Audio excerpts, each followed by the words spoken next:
There you go, bud. How are you, dude? Good. How you saying? How you doing? I'm good. It's great to see you. Great to see you too. Nice suit. I gotta dress up for special occasions, bro. Come Straight on. up. Straight up. What are you saying, man? I've been looking forward to this for a while. Come on. Ha- I was just chilling. I was just playing, flirting around with the guitar a little bit. I had an old teacher come and see me. He brought me like my old transcript from like 10 years ago. How'd that look? It looked terrible. Did it? Yeah, transcript, high school transcript. I'm thankful I passed, but the marks weren't the greatest. And he said like he gave me like some old photos that looked really. I just look really young, and it's like when you see old photos of yourself, you're just like, oh gosh. It's kind of good though, man. I mean, don't you think? We're getting more handsome, dude. We're getting more handsome. I mean, I don't mind looking at younger photos sometimes because I'm like, I don't know, man. I think maybe we're heading in the right direction. I agree, totally, totally. I'm feeling the best I ever have, actually. Are When you? when I think about it, yeah, yeah. Just like keeping up with trying to eat proper and staying regular and working out. You know what I mean? Just trying to keep up with just trying to stay active. You know what I mean? That's Well, the you hardest seem part. pretty disciplined, man. What's like? Are you do you consider yourself a pretty disciplined person? I mean, you work, you got a day job, you work, you're working on music at night, you're having a second kid. I mean, there's lots on the go. There's lots on the go. I would consider myself. I try to follow a serious regimen of like waking up at 4:30 every morning, working out for about an hour, and then get my stuff ready for work, and then I go to work for 7 o'clock.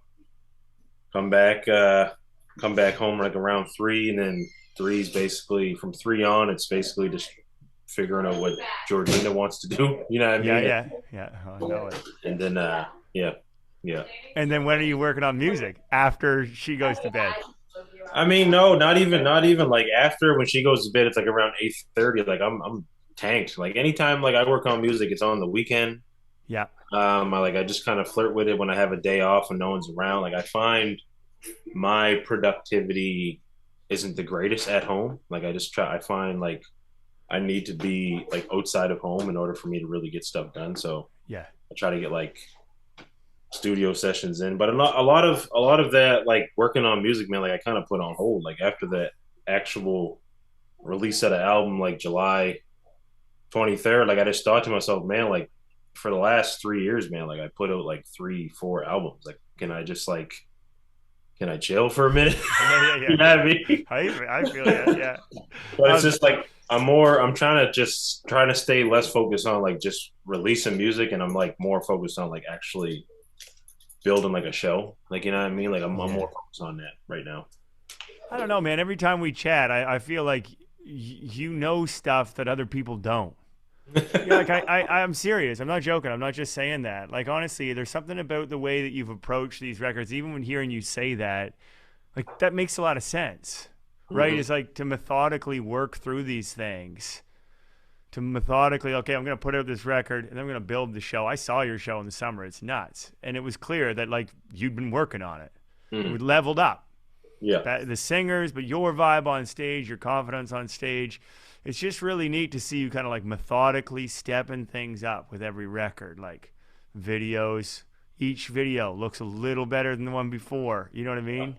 Yeah. Each album sounds a little bit more refined. Feels like you're finding your voice more and more and more. Where's that coming from, man? Are you just have you always been a disciplined, motivated guy?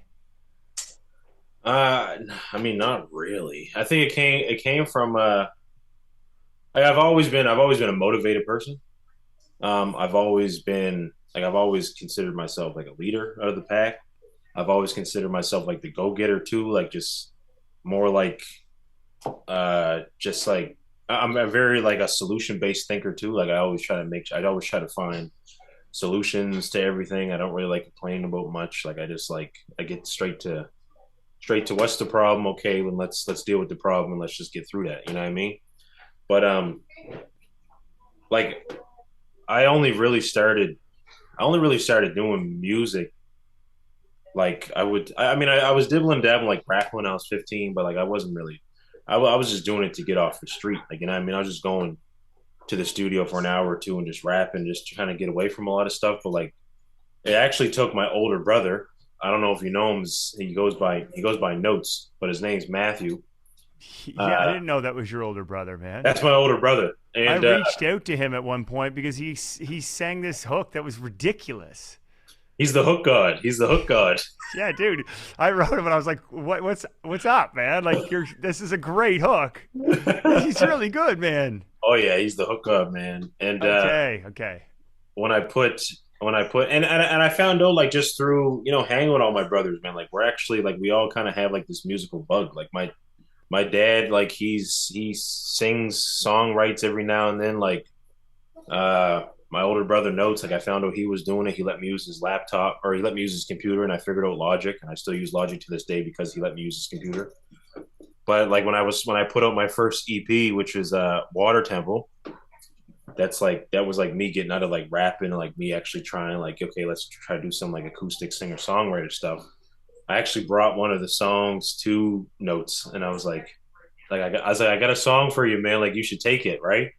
He's like, okay, come over to host. So I went over to crib. I went over his host, and it was like him and two of his buddies. And he was like, they were just like, they were smoking, they were rolling up and shit, and they were just like, okay, go ahead and show me what you got. I'm like, what do you mean? He's like, sing it, go ahead. I'm like I just wasn't expecting for that to happen, right? I was just expecting for him to be like, okay, like what do you got? Like let's get on the computer and figure it out. He was like, no, perform it, like go for it. So he basically like got me out of my shell and was like, he got me to perform in front of him and his dudes. And then when I was done, which in the song was Safe, which is the last song on the EP at Water Temple. It's like 6 minutes. It's like one of my longest ballads. Yeah, yeah. And he was like, no, I can't take this, man. Like that's all you. Like you have to go and record this now. Like you have to go. So he kind of gave me like the push to be like, yo, you can do this, man. Like you can do it.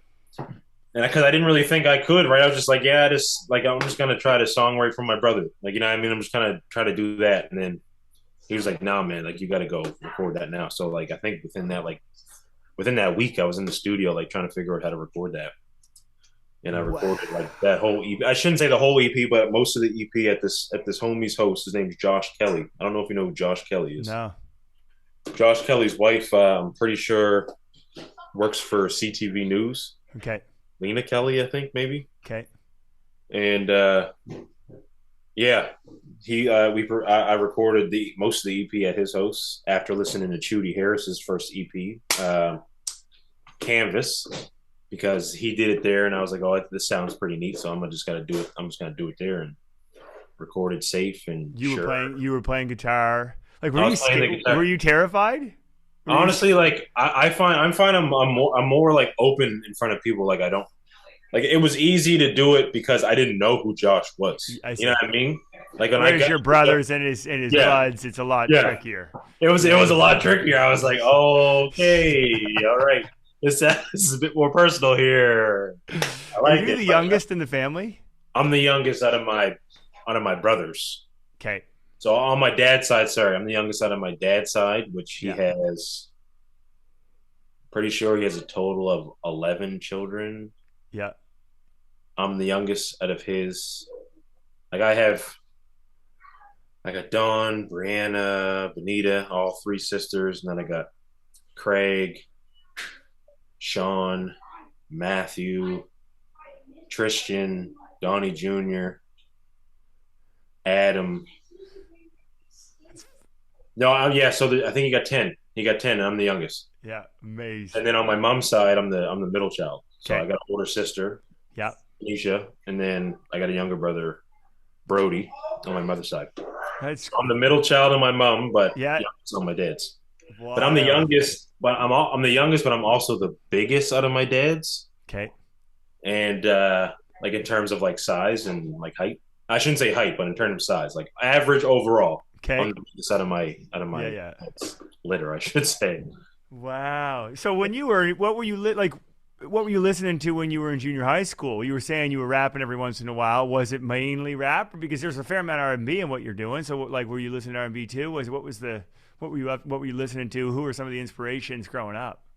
Junior high, I would say like a lot of the music I was listening to. Like my first ever CD was Shania Twain's Greatest Hits. Just so you know. Yeah. Okay. First ever. There's that Like, my guitar. mother was Okay. like Christmas present. here you go. I heard you like Shania Twain. I was like, I love Oh, Shania Twain because mom used to listen to a lot of country music. okay. She used to have on Channel 25 all day, right? Anytime Shania Twain came on, I'd be like, yo, that's my girl. So Mm-hmm. she gave me Shania Twain's greatest hits. I sung that back to back. Like was she gave me the Walkman too, so I had the CD player. I was running around the hood with that all day. Junior high, junior high, I was listening. I got Running into around with Shania and the Walkman, man. Were you? yeah, That's the best. yeah. Were Like you the most of only like, one listening to Shania, or what? Or was nah, it I big was everywhere? the only one listening to Shania. Everybody else in the neighborhood was either listening to like the No Limit Soldiers. They listened to a lot of D Block. They were listening to like a lot of New York, like Nas. They listened to a Yeah, lot of New York rap because yeah. a lot of the New York influence it definitely made its impact on our neighborhood, Uniac Square. Came like right up the East Coast, basically. You Yeah, probably like people relate to it. it was like man, like you thought you were in New York, like when especially when all the homies were home and everybody was like really doing their thing. Like Uniac Square felt like New York. Yeah. Everybody wearing Timbs, you know what I mean? Like everybody had the fatigues on, and like you couldn't, and it was all love, but it was also real tough love. You know what I mean? Mm-hmm. And I was the only one rocking the Shania. And I think junior high, I kind of transitioned from like junior high. Definitely was listening to like what a lot of the homies were listening to. So I was listening to a lot of like underground New York stuff. Like I was definitely dibbling and dabbling with like I shouldn't say dibbling and dabbling. I really appreciated Kanye when he first came out. Um, but I was listening straight heavy, like hardcore, like Philly rap, like the Locks, like of hardcore New York gangster shit, like just entrenched in that. Yeah, yeah. But like when I really started, like what really opened up my palette for other music, like especially indie rock music, was I was watching this TV show on Family Channel, which was like Channel 43. I'm pretty sure it was Family Channel, but it was this show called Radio Free Roscoe. Not a lot of people know about this show. Like I know people my age might like. I got you get. There's a lot of like. It was a very niche show. It was shot in Toronto, Oh wow. based out in Jersey. I think like it was shot in Toronto, but it was meant to be like out in Jersey and like New Jersey or something. And like it was just like a group of teenagers in high school. There was four of them, four friends, three friends, and one of them moved from Japan to where they were. Three friends, and they were just kind of sick of the status quo, like just sick of high school and how it kind of like the structure, and then they just started their own radio station, like just underground radio station, and they would play like a lot of like Canadian indie rock music, and like that's where I got really into Coldplay. Like when I first heard, this was like first time hearing Coldplay for the first time hearing this band that I still love to this day, which is one of my favorite songs ever, Reverie Sound Review. Shout out to Lisa Lobsinger. Um, one of their songs, man, One Marathon, that was on that show that I heard for the first time, man, like it's my favorite, like it's top five, one of my favorite songs on the planet. Wow. And it's Totally just don't know that. Totally, that's a because I'm telling you, it like because I'm like a real sucker for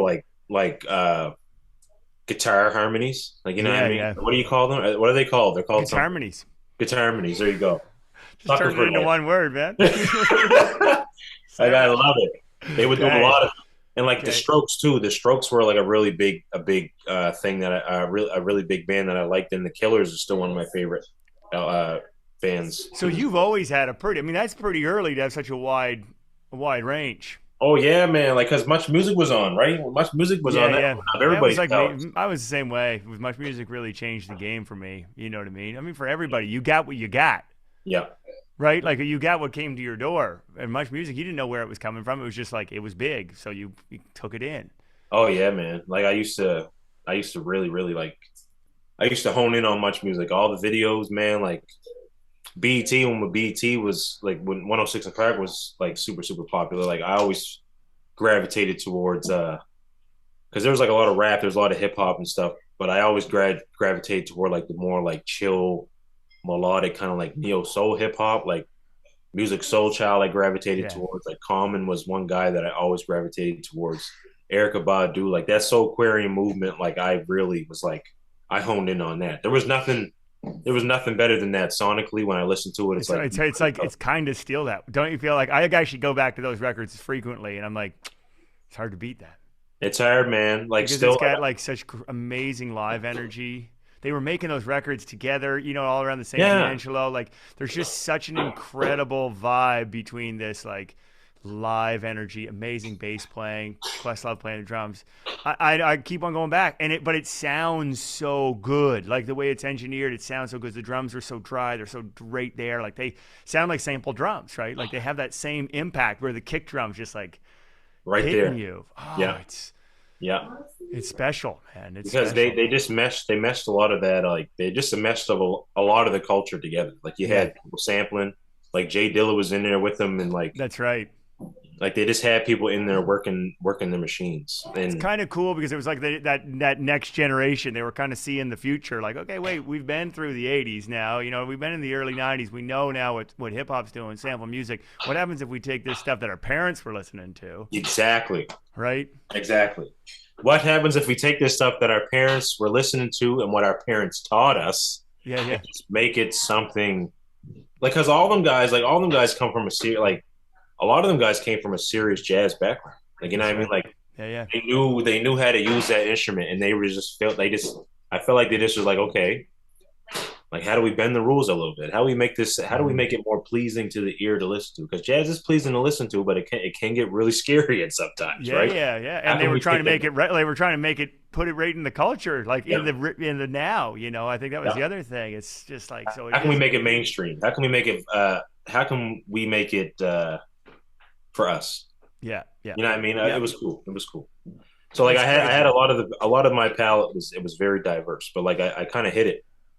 I kind of hid the palette because I was like everybody's listening to a certain thing. I mean, I shouldn't say I hit it. Like I tried very hard to show people like I'm listening to different stuff. Like you should really listen to different stuff because everybody was just on the same shit, listening to the same stuff. Um, like the R&B was still like always great. The R&B was still great. I just felt like it's very like over super saturated with sex, Yeah, especially at that age. I was just like when I look at it now, I was like, oh my god, they were really throwing the, yeah, yeah, were really throwing that at us at a young yeah, yeah, age. yeah, yeah. But I was like, you know, it's whatever. But I just felt like I was just trying to get people out of listening to. I was just trying to get people to listen to indie rock. That's what I really was trying to do. That's crazy. It's cool, man. It's kind of cool though that you were like less interested in just listening to what all your buds were listening to. You were searching. You were on your own trip. Yeah, I was searching hard, searching hard. Oh yeah, I mean, and a lot of my, and then when I found out, like when I found out, when I really started diving into D'Angelo, I was like, man, like this is my guy. This is my guy. Like Erica Badu is Julia's godmother, she likes to say, Yeah. and D'Angelo is my godfather. That's what. Okay. And that was like straight up like right away brown sugar from the beginning, or was it voodoo? Was it what was It it was that? more voodoo. It was more voodoo Yeah. for me. But like Prince too. Prince was another one that was like when I first heard Prince, I was just like, that is like I just kind of wish I did like Prince made me like almost was like I wish started playing guitar younger. Yeah. You know what Yeah. I Yeah. mean? Yeah. I wish I would have had a teacher or someone that would like that kind of knew. I wish I was surrounded by music because when I listened to Prince, I was like he was. I feel like he was surrounded by music and was just like Mm. he had no choice but to become what he was. You know what I mean? And I just was like, man, I wish I was Yeah. 15 Yeah. years old and someone was like, Lance, come on, let's go. You know what I mean? Oh yeah. Can't change it, but like now I just got it just makes me want to work harder. You know what I mean? Marvin Gaye too. When I first heard Marvin Gaye, like outside of like the the sexual healing and like the more pop stuff, when I heard what's going on for the first time, I was like, because what is going on here? Like Yeah. this What is is crazy. going on? What is going Seriously. on? Yeah. But it's It's something. It's like this for me. That oh, I mean, your name. Some This is all my favorite stuff. Like this is I love this stuff, and I feel the same way. I mean, I think there's something about it where you hear an incredibly high level of musicianship, of like ability, just nuts ability, but then like pure expression. It's Mm-hmm. not intellectual. Like with Prince, it's like you listen to even Kiss. Like one of the I often go back to that track. You listen to that, and if you imagine him in a vocal booth delivering that vocal take, Yeah. it's absolutely insane. At the end when he's going, and he's just like doing the choruses like so high that his voice is totally breaking up, Yeah. and he's just kind of screaming, and you're like, this is unhindered, man. This is Mm-hmm. like there's no filter. There's no like, oh, what are people gonna think or what's gonna happen? But it's like it's paired with like insane musical ability, Oh yeah. like Prodigy. Mm-hmm. You know, Dangerous. it's a dangerous combo. But yeah, and then for us mere mortals, we have to catch up. I'm the kind of the same Mere way. mortals.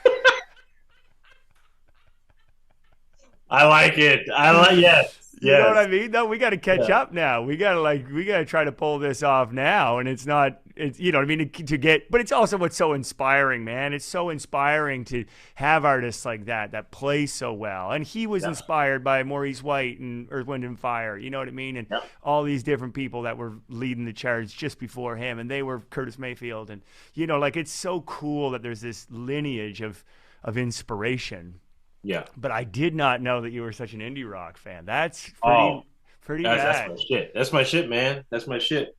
And Like, so when did you start? Like when was it that you got a guitar? Was it pretty late? yeah, like I think my first guitar came from so like back when I was 15, like 15 would have been like around the time when I was really kind of just falling off the rails, you know what I mean? Like I was getting in trouble and shit. Like 15, I ended up finding myself like I was in the youth centers and shit, and I found myself in this program called HIAC, which is higher youth. I think it's higher youth something center, adult center, higher youth adult center, which is like which that teacher that I was talking about who came to see me, he was one of those teachers. His name's Tracy Devereaux. Shout out to Tracy. He like really pushed me to get my education. He always made sure that I got like everything I needed to succeed because he kind of like since day one he kind of saw like okay I can see the leadership in you, like I know that you're not liking all of this, like he really helped me out, man. Like he's Wow. in my life for the last 10 years in a note, like super cool guy. And like they had this guitar rental program, so I was like I'm taking the guitar home. You guys don't even this is not it, by the way. This is my moon. This is Moon. Shout out to Moon. uh I'm taking this guitar home and I'm gonna try to learn some shit. Now I did. I wasn't really like I would sit. I would go home and like I would try to learn the basic chords. Like I just be like, brum, brum, and I would like I couldn't read the sheet music. I mean, I couldn't really read like the what do you call them? Like the like what guitar? Like I couldn't read Yeah, tabs. tab. Yeah, yeah, yeah. I was trying to figure it out, but I was just like, let me try to just play with these basic chords. And I would get through like the G, and like I'd be like my fingers be bleeding, but I wouldn't give up. Like I'd just be like I'd try to keep on figuring it out. And then my grandfather, God rest his soul, he came down to the host, and he was like he's from Africville. He's a guitar player as well. He came down to host. He's an old folk singer, you know what I mean. He wrote his own songs and stuff. Him and Uncle Right. Eddie down there jamming out. Yeah. He came down the host one day. He's like, "Oh, grandson, you got a guitar? Let me show you something." And then he started strumming. Then he broke the guitar string, and I was like, "Man, granddad, like you broke my shit, man." Like, in that moment, I was like super mad. But I honestly reacted in like a serious like he kind of broke my property away and I didn't really see the value in what happened right there at that moment. But I was really upset. Uh huh. And I was like, no, get out of here. Like we kind of got like a little fight, you know what I mean? And that was the last time that was the first time I picked up a guitar, but the next time I picked up a guitar would have been when I was in Spring Hill. Like that would have been, so that would be like 16, 17, 18. That'd be 4 years. 4 years later, I picked it up. So once that happened, you were like, screw this. I'm Yeah. not messing around with this. Yeah. Not messing around with it. I just kind of Wow. it broke and I kind of looked at it like, oh, it wasn't meant to be. So leave that thing alone. But I should have just kept at it. Like, you know what I mean? Yeah, yeah. Like I said, like in that moment, like I was just real like on some young boy shit, and I just wasn't really like thinking about how I could have improved in that moment, right? Yeah, yeah. I just like kind of left it and was like picked it up 4 years later when again Spring Hill had a thing also like Hayek where they had this guitar rental program. All I had was time. I didn't think I was coming home. You know what I mean? Like I got 5 years in Spring Hill, and the whole time I'm thinking I'm never gonna come home. Like I was in that mode of like I'm here. You know what I mean? I'm probably gonna do all my time here, but I was just in that mode. And then they had this guitar rental program, and I was like, "Yo, let me get that." And I just started building from the ground up again. Wow. Started learning the basic chords. I got through my G, my C, just like I got through these ones down here, like the basic ones, right? Yeah, yeah. I got through all that, and I was like, okay, the calluses aren't that bad. started getting through that, and then one of the teachers or one of the staff, I should say, that worked there, I was like, "Yo, can you print me off a couple tabs?" And then I really started learning how to do tabs. I still really don't know how to like. I can figure it out now, but just through that training of like, "Yo, can you pass me a tab?" And like just through that, I can now read tabs. You know what I mean? Yeah. I Wow. can't. I can't like keep up like really quickly, but like I can read it. Um, and yeah, I just like, oh, can you print me off like the chords for this song? And like the first song that I learned how to play was "Hello, I'm in Delaware" by City and Color. That was the first song that Holy I smoke. learned how to play. And because like there was such an exchange of music behind bars, man. Like everybody had CDs, man. Like everybody had everything. Like there was folks that I never think would have. There was folks that I never think would have certain CDs. I was like, yo, like, can we trade this? Like, I caught a like the Hot Fuss, like the Killer CD. I Yeah. exchanged that with somebody in there. Another one of my favorite songs on that record, "Believe Me, Natalie." I was like, then my homie, like my OG, he had like an old he had the MGMT kids like EP. He fired that over, and someone just had just this old lifer that was up there. He just had all like this folks like a folk catalog. He just had like 20, 30 CDs of just like a bunch of folk stuff. And I picked up one of his CDs, and it was the City and Color CD that had the "Hello, I'm in Wow. Delaware" song on it, and I would listen to it, listen to it, listen to it, listen to it, listen to it, and I would just like strum and try to find the pattern, listen to it, strum, try to find the pattern. And then once I got like the first couple and figured that out, I was like, okay, boom, can you print me off the sheet so I can really learn it? You know what I mean? So you started really going in. How did that change your experience there? It was like when you because all I had was time. So I was just like, all I can sit here do is play this guitar for like hours and hours and hours and hours and hours. And I was just like, it really it opened up a lot of it just opened up a lot of avenues for the other musicians that were also there, because like I would blatantly play my guitar out in the air. Like I wouldn't just sit in my cell and play. Like I would go out in the air just to kind of show people like yo, this is what I'm into. Like just like how I would try to teach or show people like about indie rock music. I'd be like, yo, this is what I'm into. If you got any questions about it, we can either argue about it or you can accept it. You know what I mean? Yeah. And yeah, like there was this old lifer that was up there, man. Is Shout out to Frenchie. Like he saw me out there playing the guitar one day. He's like, "Young blood, you playing? You learning how to play?" I'm just like, "Yeah, I'm trying." He's like, "Okay, boom." He's like, "Meet me up at the band room at this time, right?" I'm just like, "There's a band room up here? Like, what the fuck's going on?" He's like, "Yeah, man. Come to the gym. Ask this guy. Take you to the band room. I'll be up there." He gets me up there, man. He taught me a bunch of stuff. Like he taught me about jazz.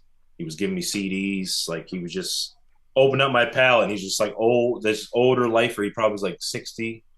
He was from Montreal, and he just kind of like he showed me how to like just like pick a little bit. You know what I Yeah. mean? Yeah. Shred a little bit, and he was teach me about scales and like stuff that I didn't truly like click in. Like I didn't like take with me outside, because when I came home, I still didn't continue to play guitar. Like it probably took me another year or two when I came home to pick it back up and like start playing again. But like he taught me a lot of stuff. Like he taught me about feeling. You know what I mean? He taught me about like not just playing on like the metronome, like dee, dee, dee, dee, Yeah. dee, Yeah. dee, dee. Like he just teach me how to like play around the metronome, like dee, dee, dee, doo, Yeah. you Yeah. know what I mean? Just like shit like that. And he would like, and I would just jam with him. He'd be up there. He'd be doing like a lot of Killers covers. You know what I mean? I just would I try to listen to what he was playing, and like I said, I didn't know how to. I didn't know what keys he was playing at all, right? I just was just trying to like figure out what sounded well on my end, and Yeah. Yeah. he would just teach me like that. He's like, just try to figure it out, young blood, and I was like, all right. Yeah. So See, that's mate. basically that's how I started, and yeah, like it was like I said, man, music really, truly connected people in there, because it's just like the most dangerous folks that are kind of pegged to society as the most dangerous guys. Like they're in there playing music and getting through and like reading books and like giving you books and like, yo, read this. You know what I mean? This is what I learned. And like, when you're done reading it, let's talk about it. Like, you know what I mean? It was just like folks that are kind of like, it was just beautiful, like really beautiful stuff. Like, and music was really, really, truly what brought a lot of us together in that way. Like when I was in Burnside for the first time, I had these three booklets. Every every single music video that came on Much Music, I would write it down in the book. Every single book or every single song, man. Like I'm pretty sure, within this book, like inner ninjas in there. Like you know what I mean? Like I would just write it down. Like everything that I seen in there, I was just like boom, boom, boom. And like one of the a big song that really made an impact on me in there was one of Rich O'Coin's songs, "I Want to Be a Believer," which I found out later on and down the road. Homie Jason Eisner shot that video, and I'm hanging out with Jason Eisner, and then he's like, "Yo," like I was like, and I'm telling him about this Rich O'Coin video, and he's like, "Yo, I shot that." I'm I like, remember that video. Amazing "Fuck, video. Yeah, yeah, I do remember that. crazy shit, right?" Yeah, yeah. When I first got to hang around Rich, like it was at Harvest Blues Festival or Harvest Jazz Festival, Yeah. sorry. And I was like, Rich, man, I got to tell you a story, man. Like I've really got to tell you, like your song is basically what got me through like a lot of time, just downtime. You know what I mean? Like every other person that I met, like that, like their videos or their songs, I really made an impact on not just me, but everybody. Because once I know these songs, I'm sitting there singing it for everybody on the range. Like you know what I mean? I'm just singing it. You guys want to hear a song? Yep. Okay. Boom. I want to be a believer. Like I'm just singing it. You know what I mean? And yeah, just like it makes an impact. And I'm kind of like it kind of sucks for me to kind of like it still kind of hurts me to know that side of prison is not really looked at in that way because like I said, man, music is what holds folks together in there. Hmm. Like truly, truly. Like I people got their radios on 20 or 24/7 just listening. And man, I had so many people call me from jail and be like, "Yo, I heard your song on the radio. Like you're making my." It's just like that's kind of why I continue and keep on doing music. Is like okay, so like just homies that I did time with, and when they see me on TV and shit, and they call me, they're like, "Man, like I'm so happy for you. Like you're getting me through. Like you know what I mean. Like I just was around the range. I was telling everybody that I know you. Like we did time. I was just like it feels good to know that you're making an impact in that way. it's it's Music makes an impact. It's just crazy. It's nuts. and a massive impact. Also, that there was such an openness to your performance in there. You know, as you said, you're like, I'm singing this stuff. I'm singing it everywhere I go, cuz even on my job sites. That's all I do is sing. All I do is just sing all day, whether I'm doing it good or bad. Just sing. Just like Yeah, yeah. let's But sing it's just, I together. mean, I mean, it really makes a lot of sense. And what you're saying too, just about prison, particularly in time, doing time, is that we have this tendency to dehumanize everybody who's in there as if they don't have any feelings, as if they don't have any interests. You know, as you said, we peg them as the most dangerous people. We don't think about the fact that they listen to music, they feel, they are. We're all they're human beings. We're all human beings. We're connected fundamentally to the same emotions. Yeah. Like, how did that change your perspective then, going when you went home? When I came home from there, like it was definitely like when I came home from there, I was like I was super disciplined at this point because like my regimen in there was like I put my foot down from day one in there. Like I just made sure I told everybody who I used to hang around with, like, yo, don't mess with me. Shouldn't say don't mess with me, but like leave me out of your bullshit. Don't involve me in no politics. If it ain't life or death shit, then don't involve me in nothing. I just had to really put my foot down. Thankfully, my size actually matters in there Mm-hmm. because, like, you got bigger guys with bigger structures and blah, blah, blah. People tend to leave you alone. But it's like, I just had to do that. And, like, I was already following, like, a serious, like, I was already out. Like, my body was good. Like, physically, I was good. Mentally, I was good. Like, I was on a workout. Like, I was eating properly in there. Like, and I went in there with the discipline to make sure I learned the guitar, but also make sure I get all my like anything to do with construction. I made sure I got like like my You were getting like confined papers. space. You were I getting was getting like my your papers, yeah, wow. Okay. because like there's this thing in there like if you don't follow what they call a case plan, then they won't let you out early. And Okay. I was making sure that I was coming home early. You know what I mean? I didn't want to stay in there like because like I said when I got in there like I thought I was coming home just from like all the politics and stuff that was going on, but at the end of it, when I got to talking to everybody, and everybody kind of knew where my head was at. I just made sure I was doing what I had to do to get out. So I was getting all my tickets, like my confined spaces, like I was my scissor lifts, man lifts, and like fall arrests. Like I was working in construction while I was up there. I tried to get into the plumbing. That was taken. I got my GED. Before I came home, before I went in there, I got my GED. Shout out to Tracy. He came and just splashed it at me, gave it to me. Um, or he gave me my transcript. Sorry. Yeah. But I just made sure that I was on it. Like I just stuck to my regimen. I stuck to the plan, stuck to the goal. I told myself from like when I get in there, when I come home, I'm gonna go get a trade. I'm gonna make sure I get a job. Like music was the last thing that that was the last thing that I was thinking about, man. I was thinking about when I come home, I gotta make sure I'm busy, stay busy, get a job, so I'm not out here, falling into the same structure. And it actually took, like I said, I was up there working. Like the way that it works up there, it's like you work from like you work a couple hours, you come home, you got some downtime, you work a couple hours, you go home, go to your living arrangement, and then you go to it's just like it's a real motion. But I also realized how similar it is to school. Yeah. Like I've really realized how similar that I've realized how similar dorm rooms and universities are to these cells that are in prisons. Hmm. I realized how the structure of school is. Oh, bell everywhere you go. You know what I mean? Like time, you're in this room for this time, then you're in this room for that time. I was just like, oh, this seems very, very familiar to me. And I just realized that, it's from school, it's from universities, and like how they look. Like prisons are run the same way. It's crazy. And I just came home with a serious drive to make sure that I got a job and kept it. Like and had a serious drive of making sure I got a trade. Yeah. Like making sure something that I had something stable. So when I'm ready to start a family, then we're good. You know what I mean? Like I didn't want to be out here like everybody else, just running around, just not with a plan, no plan. You know what I mean? I just wanted to make sure like my work was good, and I was building a rapport that way because I'm one of the only ones in my family that got a trade because Uh-huh. and I worked in construction. Like I wanted to make sure I got my name out there properly. I wanted to make sure that my name was good, not just on the street, but like in the community. You know what I Mm-hmm. mean? I had to rebuild that. So that was my goal, and it actually took. And it didn't. It took until my last relationship, that breakup, for me to really like, okay, how can I hone all this emotion? Where can I put it? And I went to the studio and started fucking recording music. And the music and the songs that I wrote in prison are the ones that I recorded. And then a year or so later, we ended up winning a national thing that Yeah.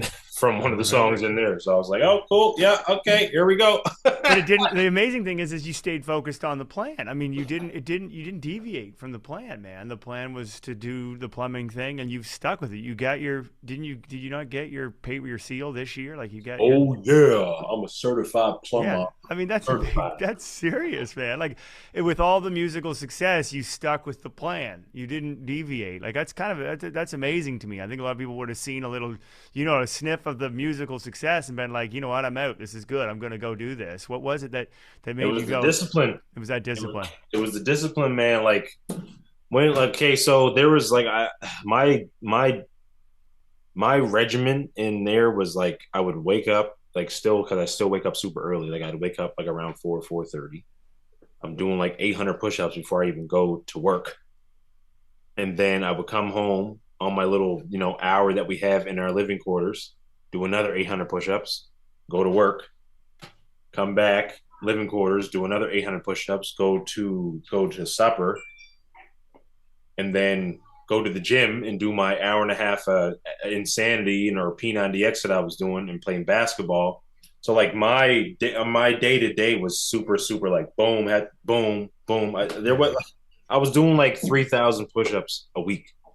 So it was like when I came home, I was like I need to make sure I need to follow that regimen and that discipline and regimen, and I can't let what I wrote on paper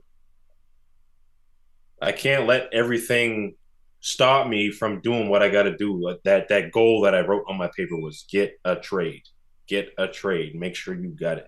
And yes, there was a lot of oh, you should do this, or Yeah, yeah, I bet. like because I like, and I said to myself too, I was like, man, like if there was a young person that won that CBC Searchlight shit, it was a young person and went up there by themselves, they would be no good. You know what I mean? In terms of like they would immediately get that taste and be like, okay, I'm doing this full time, right? But I Exactly. had so many goals that I had in my head that I was like, I can't do all that, especially with a child on the way. I can't do all that right now and not feel like I'm abandoning what my goal is. You know what I What mean? was on that paper? Yeah, what was on that paper, and I just made sure that I stuck to what was on the paper because like all the conversations that I had with all the folks inside that can't even come home, they're like, don't be like me, Lance. You know what I mean? Like, don't make that stupid mistake. Like, this is your chance to really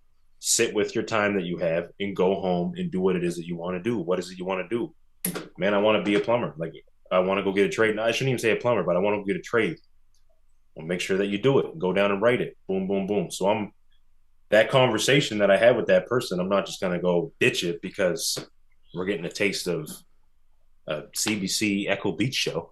Yeah, yeah, yeah. I feel you because you're thinking about that person on the Yeah, inside, that mentor that told you that.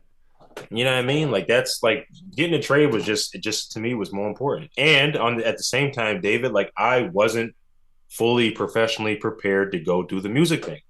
I'm not just gonna go and do it if I know I'm not prepared to do it. Right, right. You know, you got a baby in the game, really getting that light, getting exposed to that, having the right team around them, but or having the right people around them, but not having the right team around them. You feel me? Mm-hmm. Like not having the plan, the goal.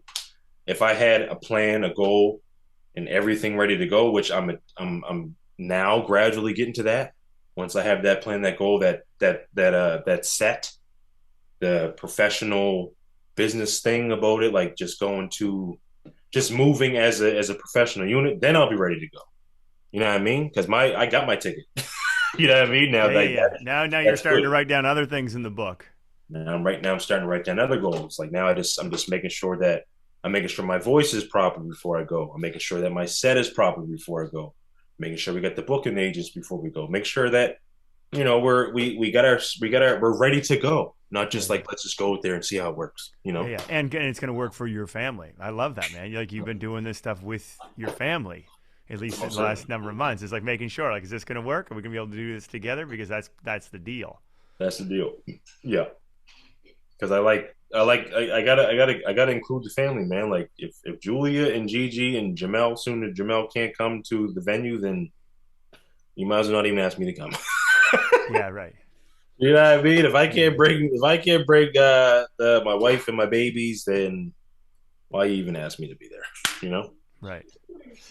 And I if really, I Julia can't admire set that, design the man. set, then you might as well Yeah, just well, and Julia can sing, dude. She's on Lunch. That's my he's favorite on track. lunch. She's my Yeah, favorite track. yeah. It took a while to get rid of that, but we got Man, it. she crushes it. I was just listening to it today, and I was like, man, that's a great vocal part. Yeah, she killed it, man. And like Jules can definitely she got the notes. She Oh got the yeah, notes. yeah, yeah. She got a high S though. High S. Okay, okay. High ass. Yeah, well, there's some You know what I mean? You DSers got in there. DS There's some that. You got DS. technological. I feel ya. I feel ya.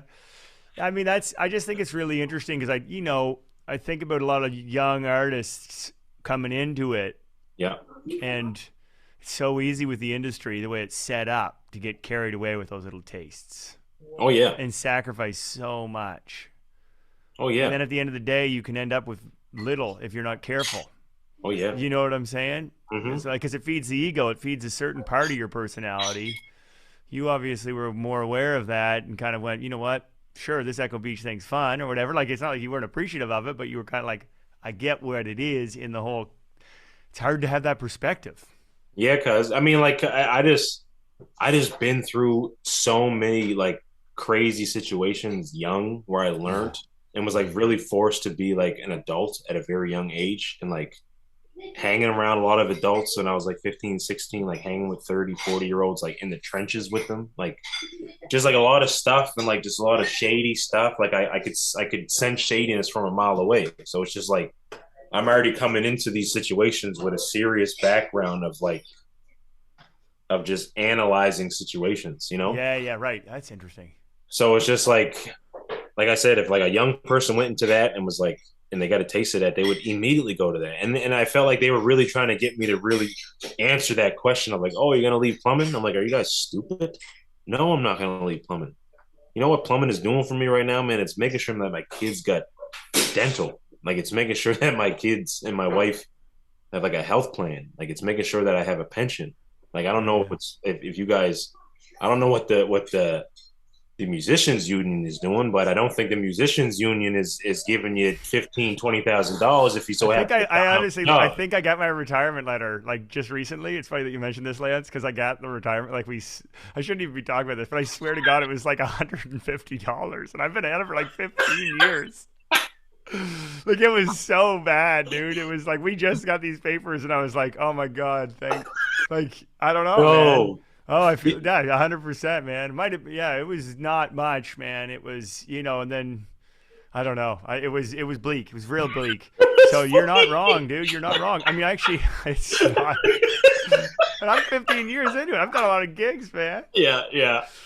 But Yo, so David, did you know that like through SoCan, you probably know this, but I mean, I only recently found this out in like the last year and a half that through SoCan, like every show that your name is on the poster, you can put yeah, your that's you can put your posters in and be like, yo, like you can get paid for those yeah. shows that you did in In that way. fact, the venue has already paid that money.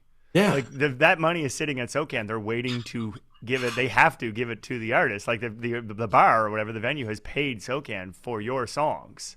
Isn't that crazy? It's crazy, and so many people don't know that. Oh man, like when I first did that, I think I put in I mean, I haven't done it in a long time. Like I should probably really sit down and do it again. But like when I had the time to do it and sit down, I think I uploaded like maybe like 9 posters that year, and like I was like, bam, like okay, they're really paying motherfuckers Yeah, for this. yeah, Like, damn, this is nice. This yeah. is Yes, I cool. know, man. But you have to sit down and take the time to do that.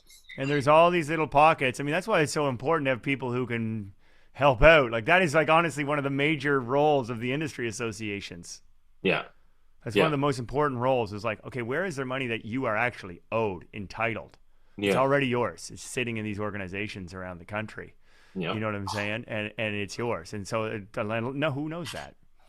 Who knows? Like, and if you're just an artist who's playing gigs and going to open mics, and then you start getting a couple gigs, it's 200 here, 300 here, then that's how everybody starts. Everybody I've ever met, they start doing these little things, and then they're not thinking about that. No, no, no. So Like when Daryl told me about Sound Exchange and I went through the avenue and started seeing what was going on with that, and I every person that I asked after that because I was like he was like man, have you signed up for Sound Exchange? Because this is when Legacy first got released, right? And I was like, did you sign up for Sound Exchange? I'm like, what are you talking about? Like I know of SoCan only. He's like, no, you have to sign up for Sound Exchange like immediately. And then he showed me because he was managing Walrus at the time, and he showed me like Walrus's like their quarterly, yeah, yeah, and he was like, "Yo, like this is in American dollars." I'm like, "What? What are you yeah, yeah. talking about?" Right? So boom, I signed up for it, and then like it was like boom, like all of us saw like nice checks from that year Yes. just from I doubt it just from one song, right? And I was like, "Oh my gosh, this is crazy. This is what everybody should know." And then when I started talking to my homies about it, I'm like, "Cuz, have you ever heard of Sound Exchange?" They're like, "No." I'm like, "Cuz, are you crazy?" Like David, you know Daniel Caesar, right? Yeah, yeah. Of course, I Daniel love them. Caesar, his album The Fruitian, when it came out, it was one of the biggest things ever, right? Yeah, yeah. One of the 4 people that were in the studios making that album. Uh, I ran into him in Toronto, and I was hanging with him, right? And he was talking to me, and he was like, "Yo, like I'm not really in the band no more. Like I kind of saw it coming, da da da da da." I'm like, "Oh, that sucks." Like you know what I mean? Because I hate that, right? But I was like, "Do you know about Sound Exchange?" And he was like, "What are you talking about?" I'm like, "Cuz, what are you talking about?" Yeah, yeah, yeah. Oh I'm like, my "Cuz you're goodness. on, like you got like the whole album, like you're a songwriter on it, and you're performing on it. Yeah, that's You right. The need to go performance on Sound royalties. Exchange right now." I was like, bro, you probably got $100,000 sitting in Sound Exchange right now in American dollars. And he was like, Yeah. "What are you talking? Go home and do it right now." I told him. I was like, go home and do it right now. And he was like, and then like when I hit him up after, it's like because I always keep in touch with him, like, how you doing, right? Because he has a step brother, or yes, our brother that I'm an adopted brother. You know what I mean? That definitely got some trouble behind him. And I was like, and I told him like, cause if you ever need any suggestions on how to deal with that, like you can just hit me up anytime. Tell him to call me. Right? He's like, thank you. So I hit him up every now and then. I'm like, how's your brother doing? Blah blah blah blah blah. And he just hit like, and he was like, man, thank you so much for telling me about Sound Exchange. Wow. Like, how come nobody's I, telling you about this? yeah. You know what I Yeah. mean? I mean, I'm I like, know there's a lot of industry out there. Like you'd think that's like rule. That's number one, man. It's the biggest thing. Like mm, those are the first steps. I think is because that's money that's actually rightfully everybody's, right? Like those are it's not getting given out to other people. It's only there. right. It just sits in Yeah. these organizations. That's brilliant, man. I mean, it's interesting to hear you talk about that, like because I've noticed that you've really you're always pumping up other artists, other people, the community. It's now become a big part of what you do. I Oh, love that. certainly. Yeah, yeah. Got to. Because if it wasn't for the community, man, like I wouldn't be here to this day, man. Like the community help and the support of the community was what really kind of got us outside of Halifax. Like got the world to know what's happening with aquaculture. You know what I mean? Like because like the first when I really first started putting on music, man, like this is how cool Halifax is because it's like I was like, okay, my name is Lance. I go by Aquakultre. If you ever been to a show, blam blam blam, you know what time it is. But like I'm trying to start a home studio, and I started a GoFundMe for a home studio. Like I got like $2,900 from like just people that I don't even know. Like I shouldn't even say don't even know, like supporters of the Yeah. movement.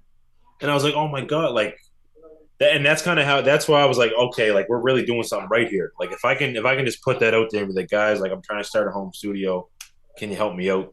And we got that type of response. I was like, that's when I was like, okay, we're doing something proper here. Like we're doing something nice. We're doing what we're supposed to be doing here. So like that from right there, I was like, cause like it's community. It's always been the community that always made sure that aquaculture was good. Wow. Always. I mean, and it's like and a shout out to Julia too because like Julia was a big part of me actually uh, getting to know our like music community. You know what I mean? Because she worked at the hub, like she works at Alter Ego's Cafe, which is like everybody goes there. Like Okay.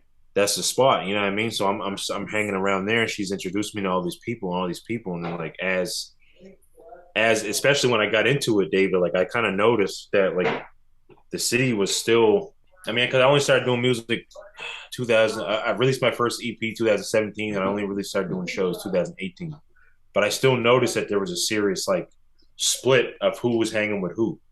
You know what I mean? Like this group's over here, this group's over here, this group's Yeah. over here. They're not showing up to these shows. They're not going to this show. Okay, there's a dynamic here. These guys been fighting for the last 5 years. Just like a huge like just a lot of politics. Yeah. And Yeah. I Yeah. was like, okay, I just got out of this in prison. So like how can I make sure how can I mend it? Like how can we make sure that we're getting back to community? You know what I mean? So I just was like I would do a show and like shout out to Nick and shout out to the Big Booty because they would mesh all these different communities and like we would just play together. That's You know? right. I mean, even those first shows, I know, even the makeup of your band was from different groups, different types of musicians. It was a, you know what I mean? It was out the gates. It was something new, Yeah. And I always wanted to right out keep of the that. gates.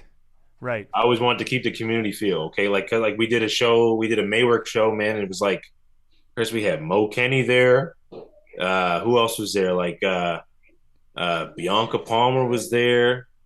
We had Rachel Delano, Lakita, background singers. They were there. Jeremy Costello was there.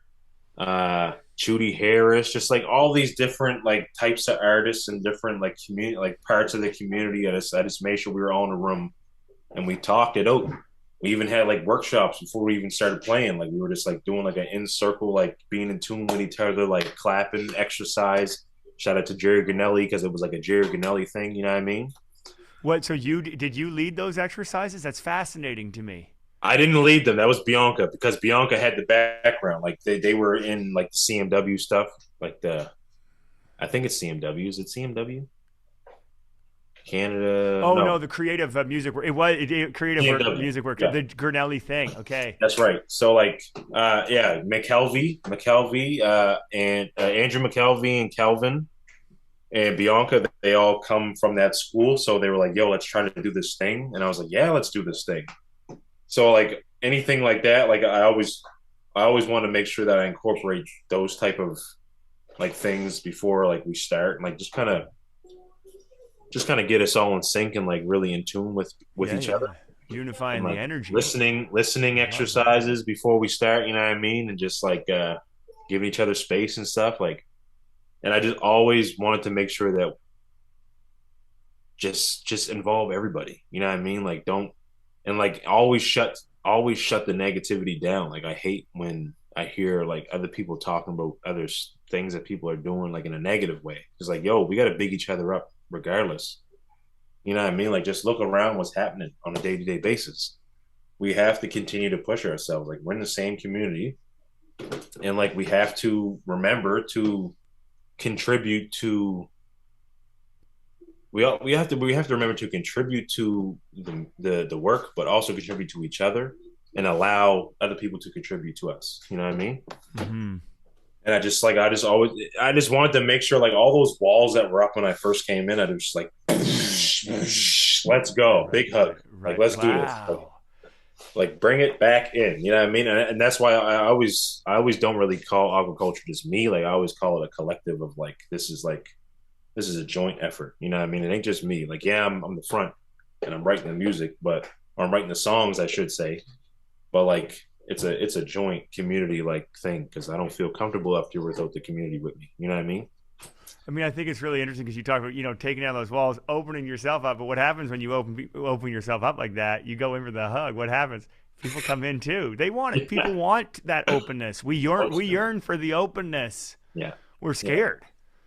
Do you know what I mean? We're often scared, especially where there's been like divisions and even in the musical community. Oh yeah, I don't know. Maybe that person thinks I'm terrible or whatever. You know what I mean? Maybe they think I'm cheesy or whatever. I'm not gonna. But all of a sudden, if you go into those situations, this is what I learned even working with Classified.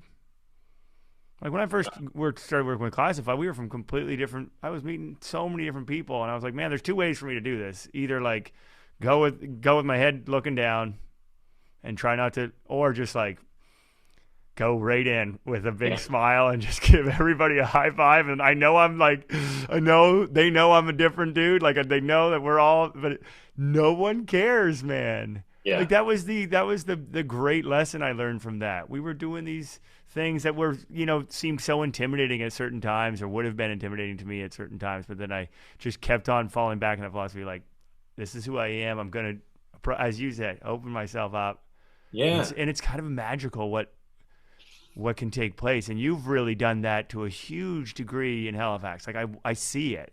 I see communities that weren't together now being brought together under, Uncle Fester.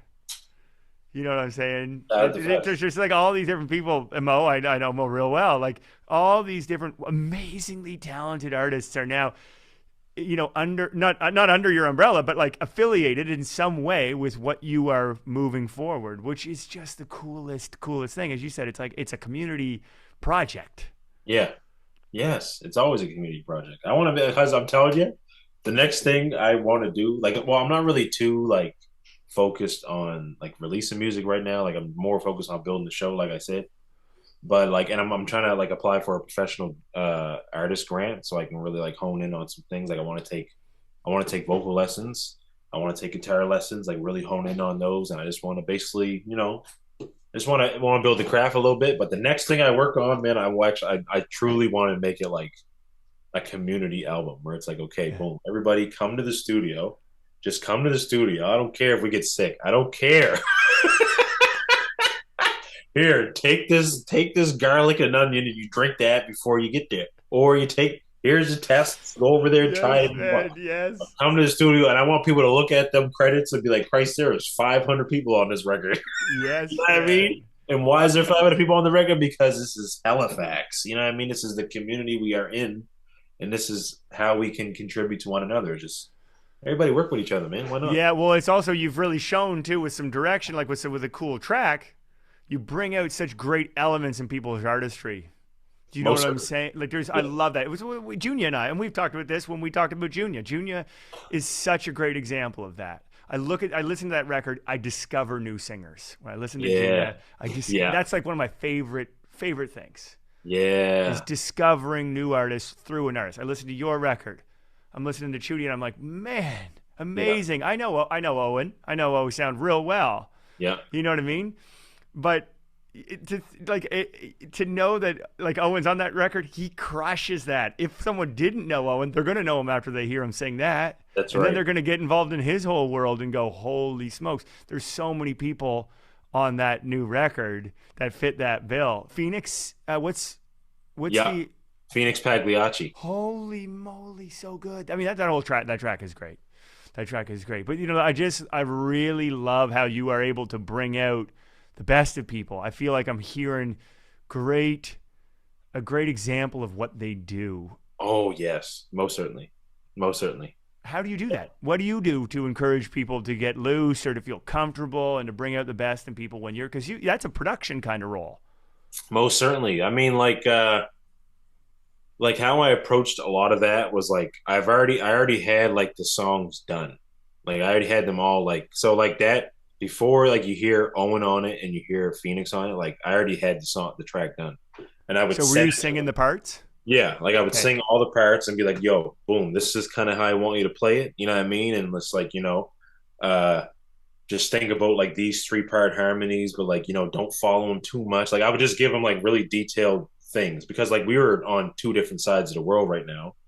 And all I can give you is like a very detailed description or a very detailed voice note of how you could play it or you can do how you'd like to do it. You know what I mean? I Yeah. always gave that option like, yo, this is how I got it. Don't feel obligated to do it this way.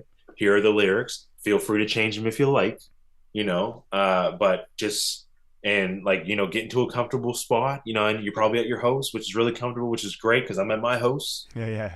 and just do what you can. You know what I mean? Like don't overthink it too much. And Just splash it. Like Phoenix's one was the best because like when I sent it to Phoenix was like, yo, like I am so happy that you sent that so detailed because like my OCD self would have looked at that and without that explanation and just crashed and crumbled and not yeah, know yeah, what to yeah. do. But I'm very happy that you sent me that. I got you immediately. You know what I mean?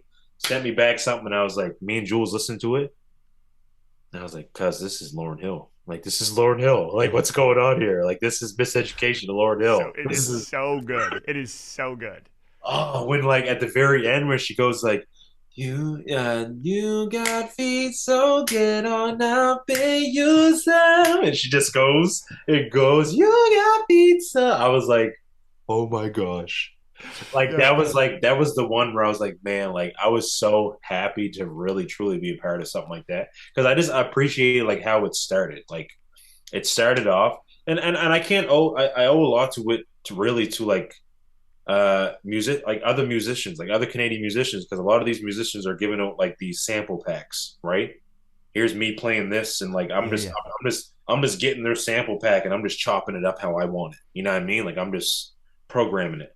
So like shout out to Count Cole. Like Count Cole really doesn't like to be like included or like credited, but I told him I was like, cuz like if I get the chance, like I am plugging you because like Oh, I didn't know that. So some of those I love. I mean, I know them from Instagram basically from yeah. watching those ridiculously rad videos. So cool. Yeah, like a lot of I shouldn't say a lot of them, but some of them, like you Yeah, got yeah, feet, for instance, that's a Count Cole beat pack, and that's just me. Honestly, that's just me arranging the track, yeah, producing and arranging it. You know what I mean? yeah. Just like arranging it in a way. Um, so yeah, like I'm just chopping it up. Like a lot of Fresh Kills sample packs are on there too. Like that's just me like putting the sample packs in there and kind of like chopping them and sampling them how I want to, and just like I just owe a lot to it from like musicians putting out these beat packs because like that's just how I spend a lot of my time was like getting all these things and like Cool. chopping them in a way and then like finding inspiration like, oh, I hear a trumpet here, okay, who can I get on the trumpet? Oh, Lawrence Willoughby, what's up cuz, you want to do something? Yeah, no problem, like send that over. Boom, Lawrence laces the horns. But what I I was did, gonna ask who played trumpet. Being a yeah, trumpet player, I was like, okay, okay, yeah, it's good. Lawrence Willoughby. It's Lawrence great. Willoughby. I don't know. I haven't met Lawrence personally yet, but they've recently moved down here from London, like the real London, like the Yeah, accent London, yeah. the UK London, Yeah. and sent like and I already had it like midied in, like I already had it like kind of like here's how you could play it, but Okay. like here's the key that I kind of wanted in, like can you kind of do that, and then they would send me back something and like just their own spin on it. They're them on it. You know what I mean? And I sent it to Ross because Ross is the one playing the guitar on that. Ross is shaking that shit on there too. Ross was sending it over. He's like, yo, I was like, yo, D'Angelo, that shit up, man. He's like, you want Yeah. D'Angelo? I'm like, D'Angelo, that shit up. And he's like, bling, bling, bling, ding, Yeah, ding, yeah. ding. You know Right. what I mean? So, yeah, man. And It's like when how great. that, I go love ahead. that direction. I just no, I was gonna say like it's kind of like it's like this kind of that it kind of answers that question about how you get that from people. It's like it's direction and support. It's like if you leave people completely blind, then they don't know what they're gonna do, right? Like as Yeah, you said, like a lot of people, it's actually too much. Whereas what you're doing is giving people some like clear idea. Okay, this is what I'm thinking, but chill and have fun with it. Like yeah, that's a wonderful thing. yeah. Like I would give him the base. Like give him the base. Like here's how I did it. If you can improve that, definitely do it. But just like you don't have to go off of what I did, but this is the base. And then how can you basically improve that? And a big thing I did too, David, was like anybody who was on that, I just made sure I was like, cuz like what do you need? What would you like? Because everybody's home. We're all in a pandemic where y'all can't work right now. Like it's do you need anything from me? Like I got this for you if you need it. You know what I mean? Like just in terms of like if you needed some paper, I made sure that people got it. You know what I mean? Yeah. Like just and immediately, like, okay, what do you need for your time? Okay, boom, splash, splash. I'll see you when you're done. You know what I Yeah. mean? And like just and like I felt good and comfortable doing that too because I just like at the time we were all locked down. I just wanted to make sure like we all were working and And taking care of each other. we were all taking care of each other. You know what Yeah, I mean? man. I felt like I was in a position to make sure, like anybody who I asked to be on it, because I'll take care of you. What do you need?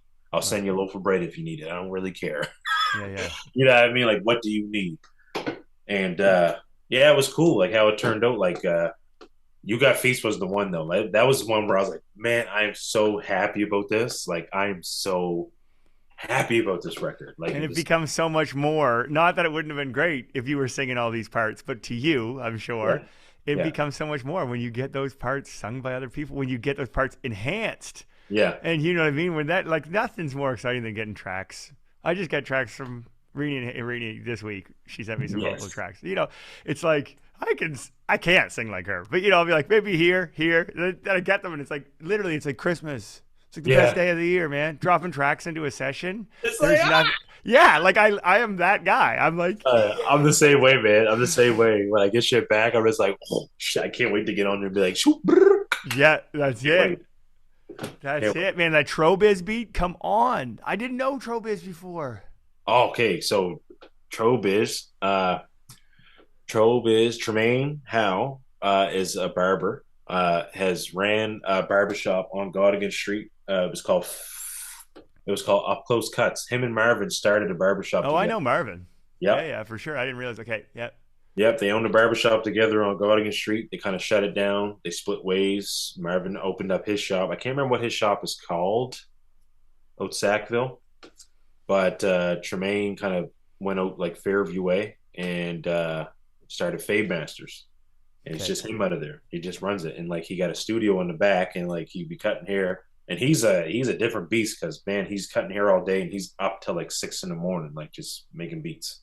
He's pro as heck, man. And like he's been doing it He's forever. I And I didn't did and like I've been kind of searching because I'm like, okay, boom, I got homies on the team. Like I got Fester on there, right? Fester's really like beat like sample heavy, chop heavy. Ambees is kind of the same. Ambees got soul, but I'm like, man, who's making like the R&B? Like who's really truly like oh here really playing the instruments like this? You know what I mean? And then I just so happened I think Instagram kind of read my algorithm, read my mind because Trobiz was on Instagram playing shit. And I'm just like, what? Click it. And I'm just like, and like the first thing I heard was I heard I heard him play something. I can't remember what it was, but I had a track that I was working on, all good, which got Lakita and Trobis on it. Yeah. I had an idea for two parts. So part one was gonna be like, this is like the date that they're having, and part two is gonna be like, okay, at night they're winding down, right?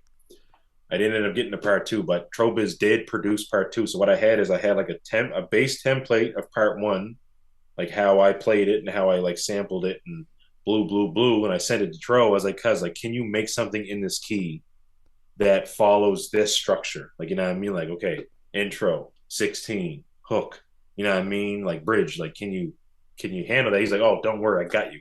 Sends me back, it's all good beat. I was like, oh damn. Like immediately I was just like, Lakita, like we gotta come. Like and I wrote Lakita's parts, right? So I'm like, because I wanted to make it like, okay, lady, man, they're both to be on a date. They're gonna come see each other, listening to records because it's based on Julie and I's first date. We're listening to records, we're bringing records over, we're feeding each other, and so I was like, Kita, can you do this part? And I sent her the demo. She's like, oh, I got this all day, and she like 2 days later she sends me like a voice note of her singing the song like note for note. I was like, okay, Kita, that's my girl. Boom, we go to King Moves' studio, which is Martez. Martez is Lakita's younger brother. Okay. And they have a like when you get to really because I don't know if she told you, but her grandfather's like OG, like OG drummer, like used to be in this band. Like he had a very feminine voice and like would sing really high. The next time we get in the room together, like you got to ask her about her grandfather. Wow. Okay. Her Yeah. Well, hey. grandfather's like OG, right? Wow. OG jazz musician. And so we sent it's all good back to him like within like May I would say like 2 weeks or so. And then Tro was like, "Oh man, like this is insane." Because I would he would send me the beat, I get her done, send it back to him, and his response would be crazy. So I was like, oh, then I was like, okay, boom, we got to do a part two. So I sent him part two. He did the exact same way. He made the whole beat for part two, but we just didn't end up getting to it. So then one day he's on Instagram again, and I see him building the beat for Afro-Villian Funk. Like I see him building. It's like, bam, bam, bam, bam, bam, bam, and then he's like putting the drums on. Like he's just playing. I'm like, oh my god! I'm like, send it over to me right now, and he sends it to me over right now. Had it laced in 2 days, and I sent it back to him. He's like, yo, what the fuck? He's like, you're finding shit with it. He's like, you're finding shit in your voice that like I knew. He's like he basically like he sent it to me and like he would think about how I would he thought about how I was going to approach it. And when I sent it back to him, he's like, oh, I hear what I thought you were going to do with it. You know what I mean? I was like, Wow. oh, okay. So he was like super impressed. He was like, man, like let's just keep these coming. And then yeah, like I just didn't know that he was like really entrenched in like that producing I didn't know that he was such a musician. Like and he comes from a musical background. Like his mother is like a high class singer, vocal coach. Oh wow. Okay. His dad's like a musician, plays guitar. I'm pretty sure plays bass too. Trobiz plays bass. Like and Tro was like all over the ECMAs one year. Like he came through an ECMA one day. He had like a 16-piece band. Like him and his dad like Wow. Wow. orchestrated it. Like he comes from a musical background. Well, you can tell. You can just tell Yeah, by watching those videos that that's what I mean. He's just super pro. And I was like, whoa, this guy's a serious, serious cat. Like I love that. But I he's love how you respond to it. I mean, I love what you do because I feel like it's going back to that instinct thing. You move quick. mm, Dude, I mean, and Junior and I had a laugh about this, but like when I sent you that track that Junior had done, you came back in like a day, dude. Like done, like everything, not verses, like the whole freaking multiple hooks, layered vocals. Like, do you always work that quick, man? It was unbelievable. I was fired up when I got that. honestly, D, like it's like it. Like I only work that quick when I feel that like when I feel it in myself. Like you know what I mean? Like when I something comes back to me and I feel it, I'm like, oh yeah, okay, this is it. I mean, like as soon as I hear something that gives me that reaction, like I immediately like it's just like boom. I leave it. I'm listening to it all day. I go for walks. I'm writing it down in my phone, and then I come back with the idea. I lace it on the microphone right quick, and then just lace what it is that I was just thinking. Like I just when I feel it in my soul, cause it's instant. But Lyrics and all, boom, just sometimes, and it's all about sonics too. Like I feel like once, like if I hear something and it's sonically already there, it'll get me to work quick too. But yeah, it's like if I feel my soul in that moment, like it's game time. Like I'll have you. I'm thinking about it 24/7. Like I'm at work thinking about it. Like I'm yeah. I'm coming home and like making sure it's done, and then I just want to show it to whoever it is that needs to hear it right now. You know what I mean? But like sometimes people will send me shit, and I'm just like, there's nothing I can do with this. You know what Nope. I mean? There's like I'm And trying that's my okay best. too. That's I Yeah. think that's good. I think it's good to recognize that not everything works. I mean, I think everybody's got. That's the thing about making stuff is that you got to make a lot of it. Yes. You know what Yeah. I mean? Because it's not all going to hit everybody. It's all good. Like I find that it's fun that way.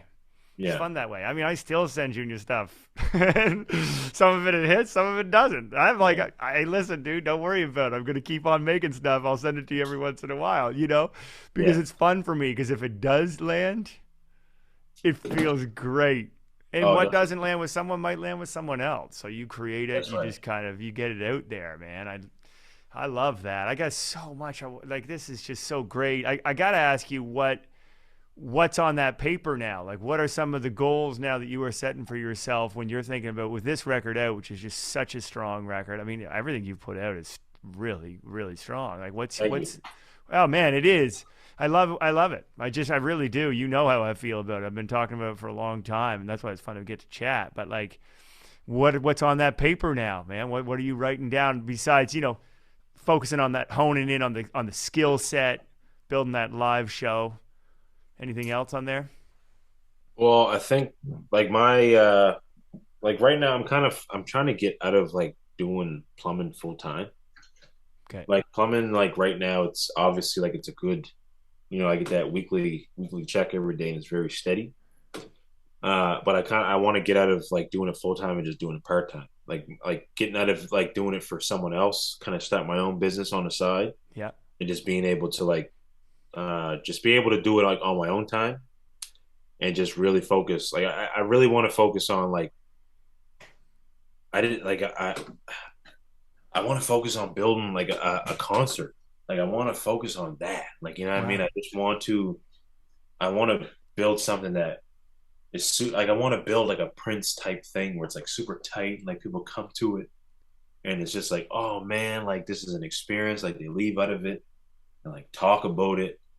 And but I also want to do it like in a very fun way, like like we're not just out here just working. Like this is a family unit where it's like we love doing it, but we're not like killing ourselves doing it. I want to like do it in a way where it's like it's healthy for all of us, and I Yeah. want to I want to follow like a I want to follow like an eating plan while we're on tour doing this, and like we're exercising together. I just want to make sure I want to do it proper. You know what I mean? And but I'd like the paper right now is just like it's that it's like getting out of plumbing full time. I know you said not to mention the skills, but that is the skill is to build those skills. Yeah. I But love it that is though. on I the love it, paper. man. People ignore that. I love that. I mean, people ignore that. They forget about that. They focus on the career. It's like careerism all the time, Right. right? Yeah. It's like, oh, I got to go to this showcase and then I'll get this and then this. And it's like, actually, practicing goes a long way. And like and And that's that's the hard part. I'm not saying that I don't think like that too. I mean, I suffer from the same thing. We can tend to go like, oh, here's this, got to get this, but then it's like, how do you make yourself kick ass? right. Like, do you know what I'm saying? Like, how do you make yourself undeniable? It's Yeah. tough. Those are the great artists are undeniable. It's not from just doing showcases. It's from freaking practicing and And that's what it is. Like and that's why I turned down a lot of these showcase opportunities because I'm not ready to do that right now. Like I don't like every year, like shout out to them guys for really hitting me up. But like ECMAs and Nova Scotia Music Week, all the guys, shout out to them for hitting me up every year. Like, yo, you want to do this? You want to do this? You want to do this? But I'm like, no, I'm not ready to do that. yeah, Like I'm yeah, not.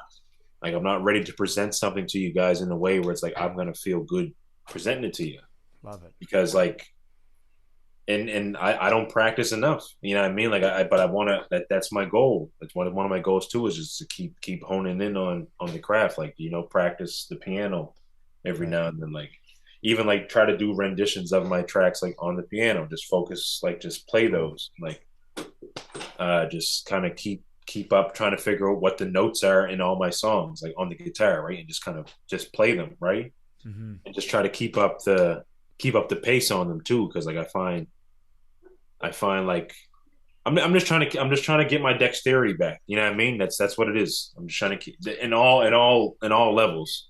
Yeah, Because I yeah. noticed, especially just doing that tour, like or that little 11 thing tour that we did in Nova Scotia, New Brunswick, is like there's things that I'm missing. You know what I mean? Like I don't know how to get to a higher register safely and properly. That's why I want to take these vocal lessons to figure out what it is that I'm doing wrong, what it is that I'm doing right, and where my like what my actual register is. Like I want to know what Yeah, it is. yeah. It took me friggin' 12 years.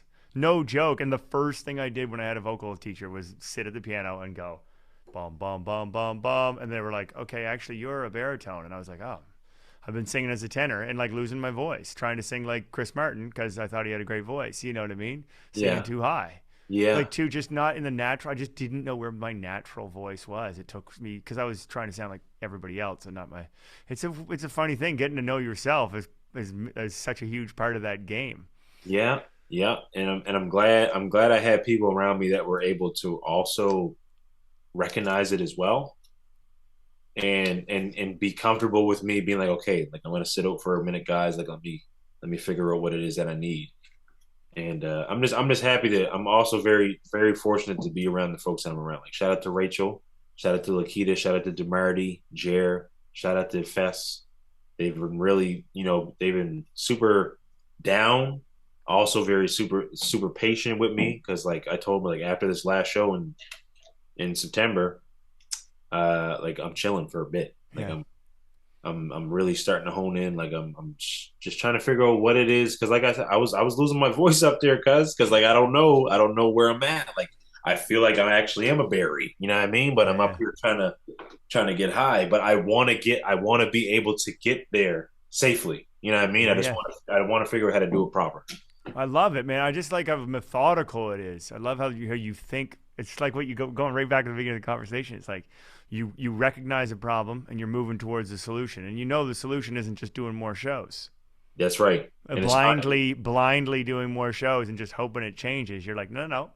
But not many people have that kind of foresight. Not many people are seeing through problems. Like, man, you are such a good voice to have in the music industry for young artists to be thinking through. For me, for everybody to hear through, because sometimes those breaks they're more valuable than pushing forward, Yeah. Yeah. right? Like the breaks are essential, and often I think if you're really upfront with the band, with the people around you, they get it.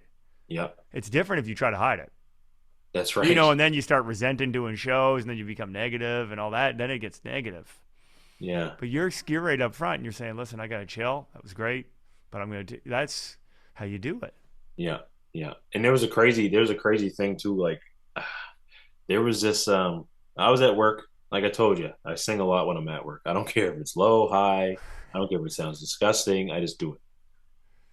So there was this guy that was like building. He was doing the carpentry.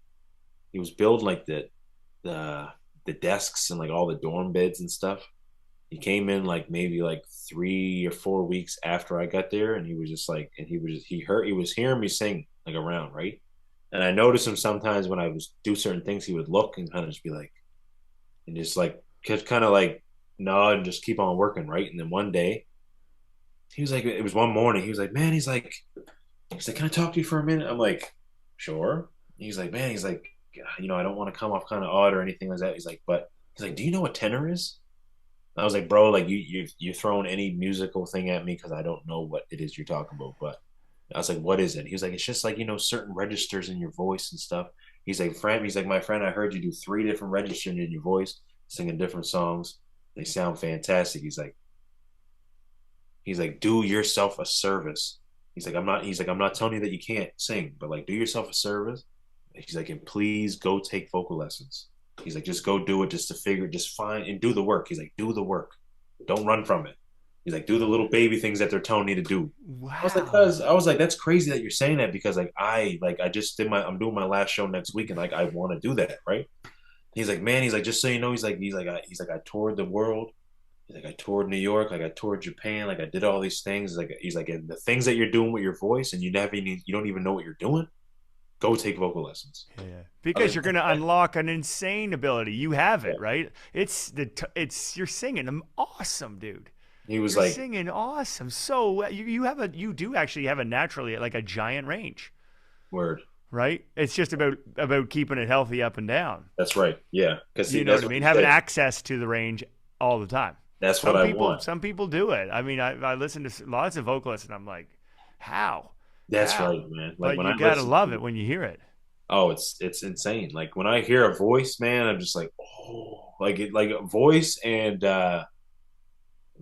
guitar is like two things. Like when I hear people really play them, because like I find them very similar. Like voice and guitar, like if you can get the right, Yeah, yeah, yeah, you know what I mean? I find them very similar, and it's just like when I hear them, it's like like it just hits me.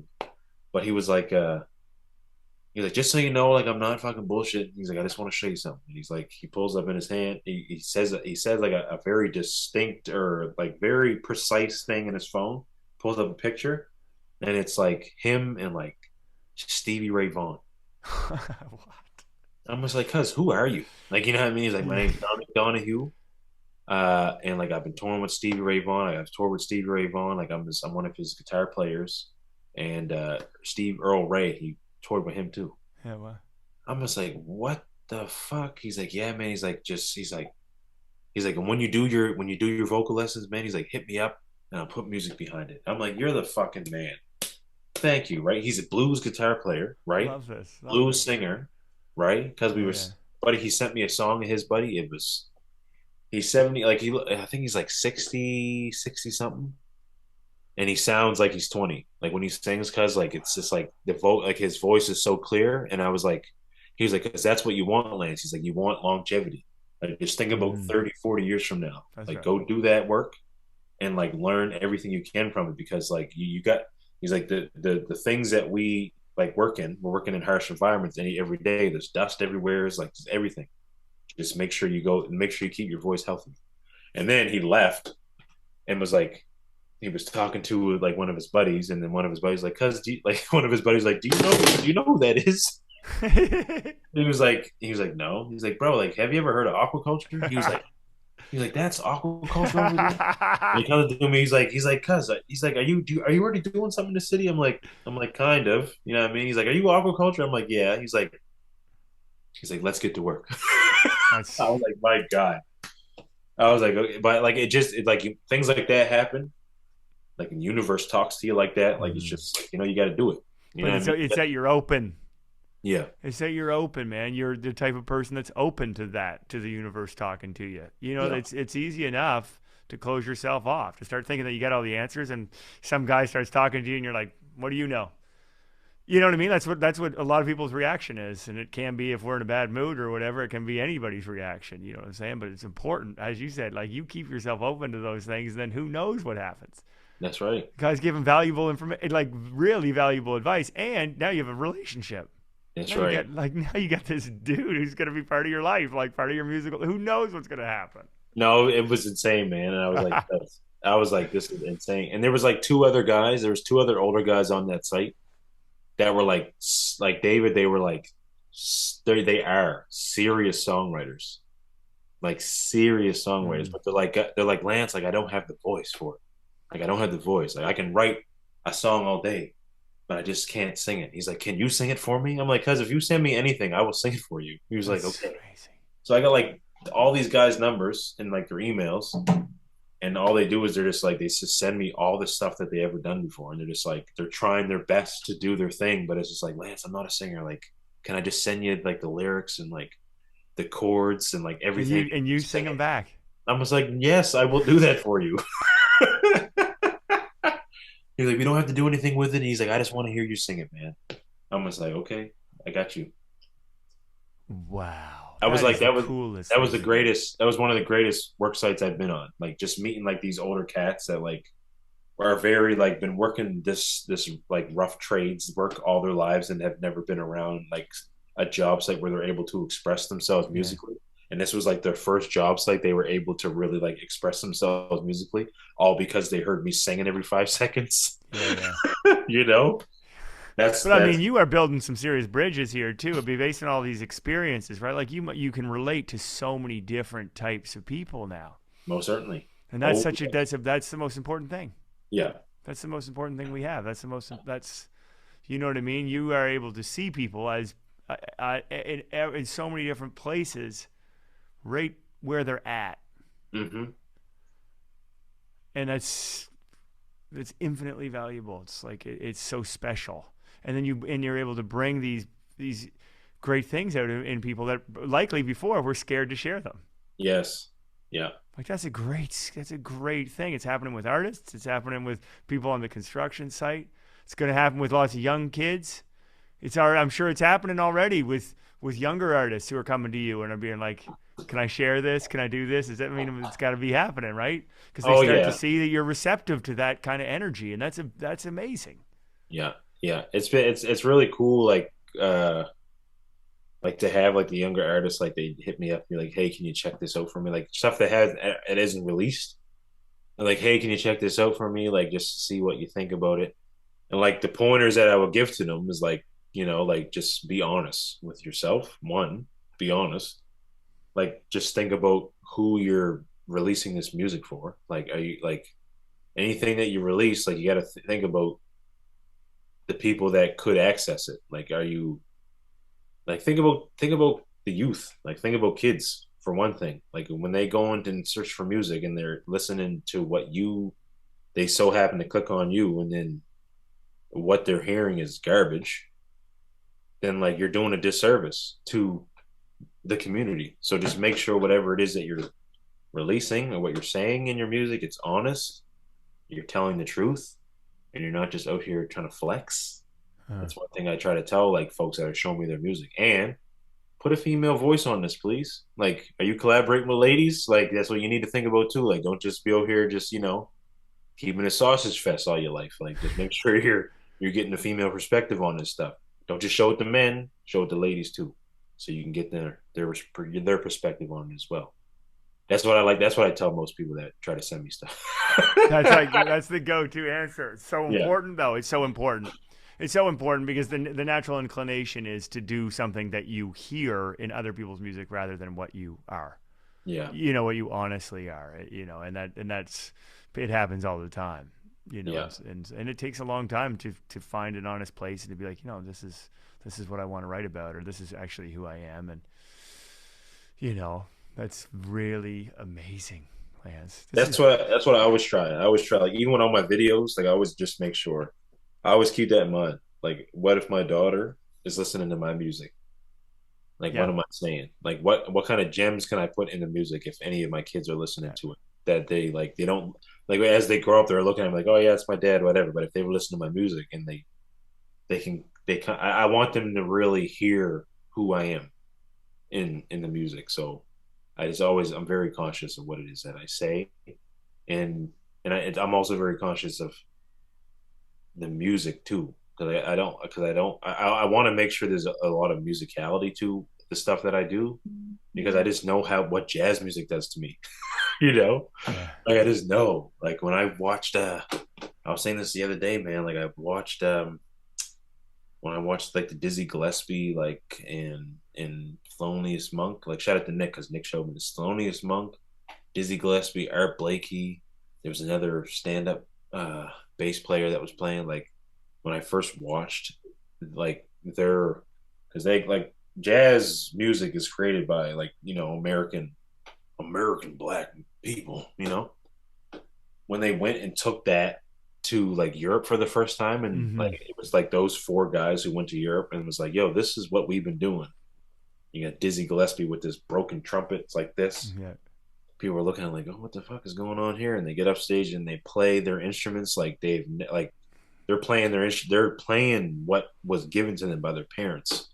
You know what I mean? Like they're not playing like what they were taught in a school.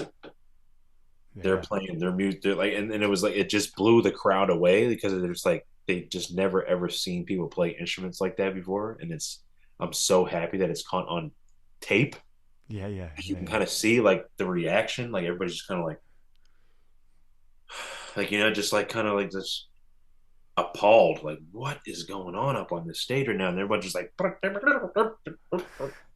Yeah. like Yeah. just going nuts, and Yeah. like Yeah. Thelonious Monk just playing it like it was Yeah, like yeah. Wild harmonies, super interesting chords. It's what? fast. Yeah, yeah. And like when I hear Duke Oh, Ellington's music, and I'm just like, cuz there's so much things I hear in other music from Duke Ellington's music when I listen to it. yes. Yeah, yeah, man. Well, there's this thing called the Far East Suite. Yeah. There's a first song I think on the second side of the Far East Suite, and if it starts with, I'll send it to you too because it starts with the heaviest drum break. To me, it sounds like one of the first hip hop beats. Mhm. It's a real break beat, and it is like I don't know, it's early '60s, Wow. and it is absolutely smashing. Like Mm. it's such a great break beat, and it's so early.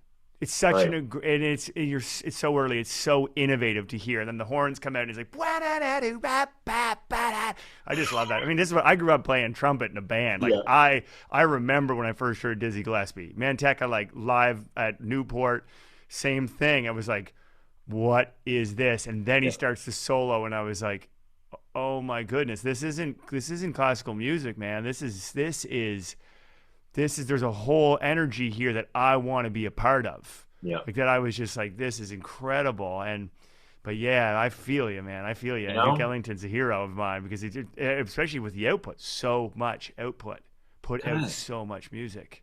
it's crazy that he was like he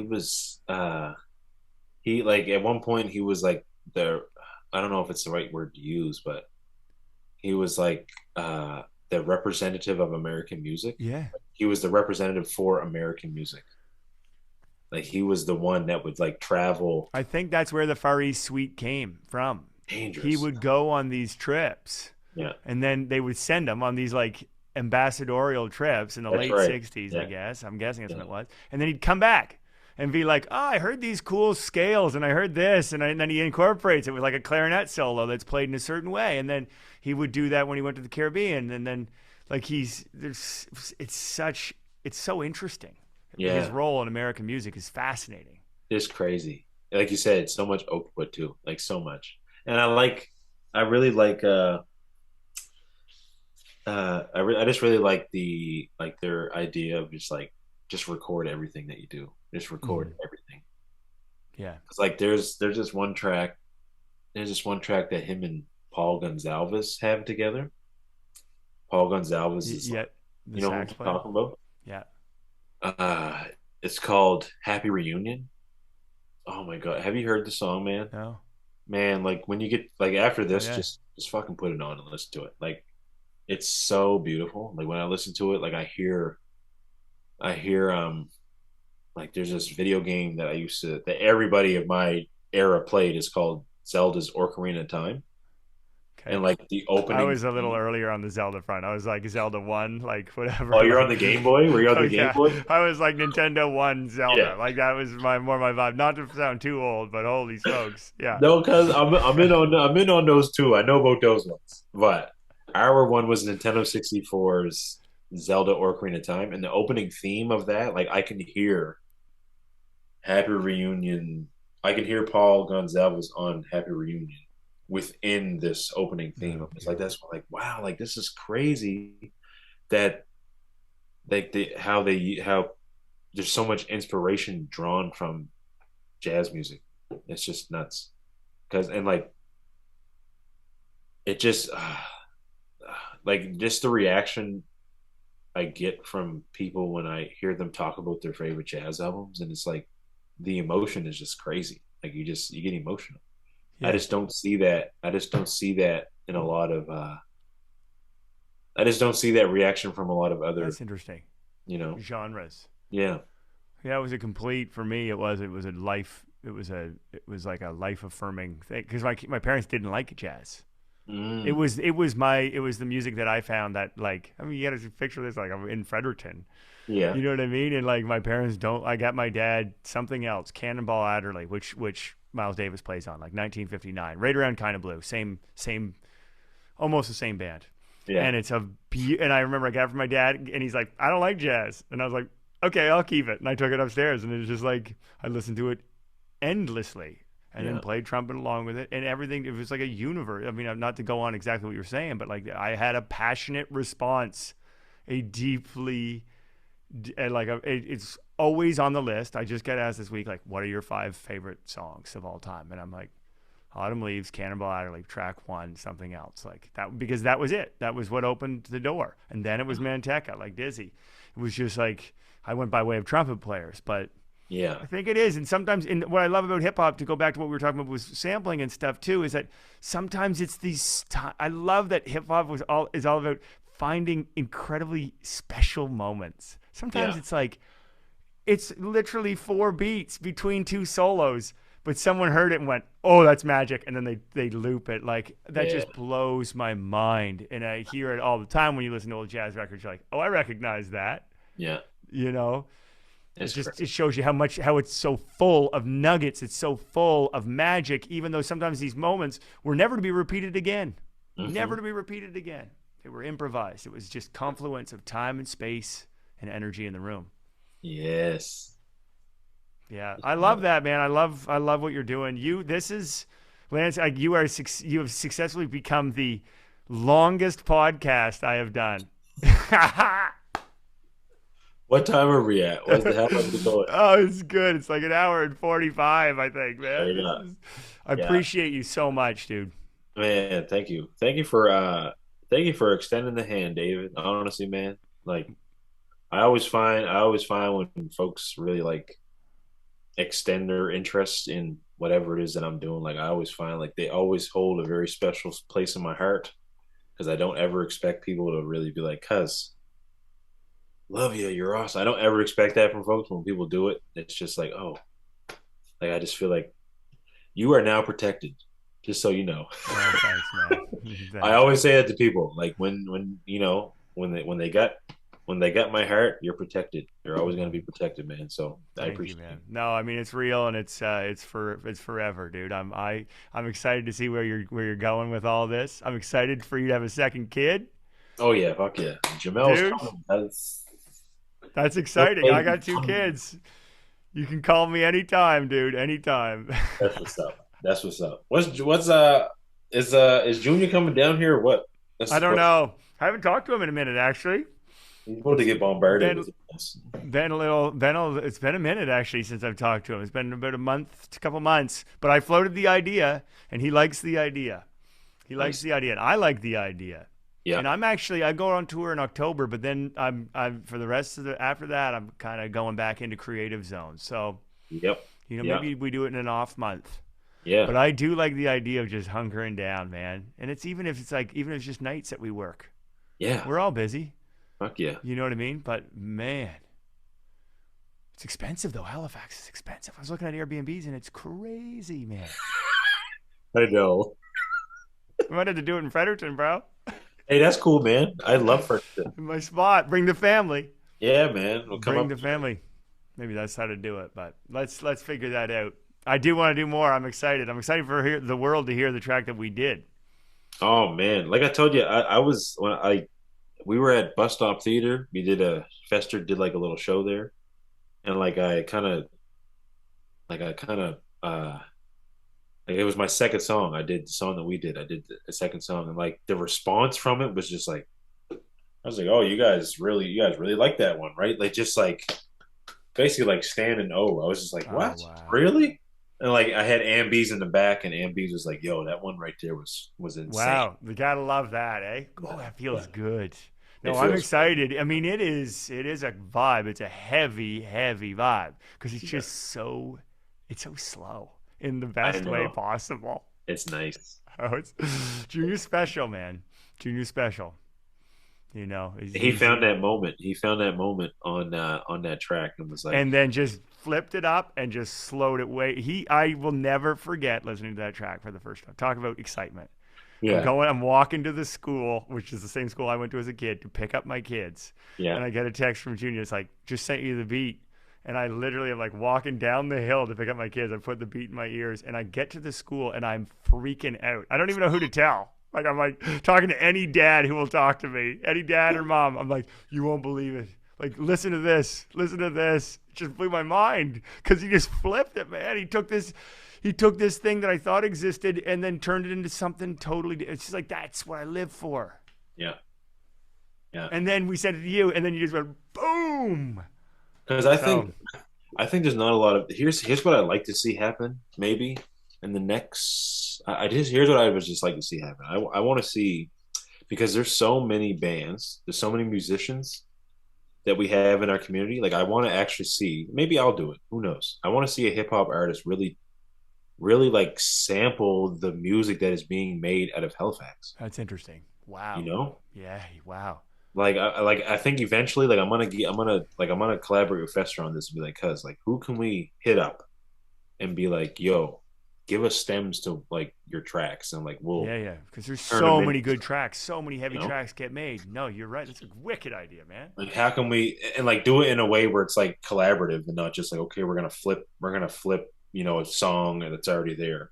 Like be like no, David, can we get the stems to this and then we're gonna flip it and do this, you know what I mean? Yeah, yeah. And just like and not just like oh here's the song and let's just chop it. Like I don't want to do that. I want to do like how Yeah, can that's we cool, man. I want to get like, oh, there's like three different songs in the same key. Okay, let's get the stems from every three of them and just like mesh them into one thing and like turn them in. I want to do like some Kendrick Lamar shit. Yeah, yeah, yeah, yeah, I yeah. want to do some like To Pimp a Butterfly type shit. Where That's it's like, right. Bringing in a whole scene, bringing yeah, like tap into a whole thing that's going on around you. Yeah, yeah, yeah. But that's actually, that's the best part, man. You are just getting started, bro. You are just getting started. That's the best part. That's the best part. You're just getting started. I know it. I can feel it. I love it. I It's the do it. best. I mean, I'm always thinking about it, anyways. Like I said, I just want to make sure. I just want to make sure that I do it That's right. properly, do it with honesty, and just really tap into like what's happening around us too. Like like I want to, just like we're all feeling it, and I just want to make sure that we we represent it in a educational way. Yeah. That's what I like to. That's what I like to do. Yeah, I love that. Yeah, playing the long game too, man. Love it. Yeah. This has been amazing, Lance. Thank you so much for taking the time. Thank you. Thank you for Appreciate having it. me. Appreciate it so much. Can't wait to hook up in person again. Oh, most certainly, cuz we gotta get a nice little jam session. Like, listen, my chops are gonna be good. I'm gonna get my guitar chops ready. That's I'll what's get gonna my happen. piano That's playing what's gonna ready, happen. Yeah, man. right? And then when we get in the studio or in the jam session, That's like, right. We'll get all the instruments going at the same time. yeah, I love it. We'll do it. we'll We'll make do it it happen. for sure, man. All right, cuz. Have a good night. Stay safe. And we'll talk to you soon, bro. Say hi to your beautiful family for me. Most certainly. For Most sure. certainly. Right on. Peace, dude. Thanks. All right, bro. See ya.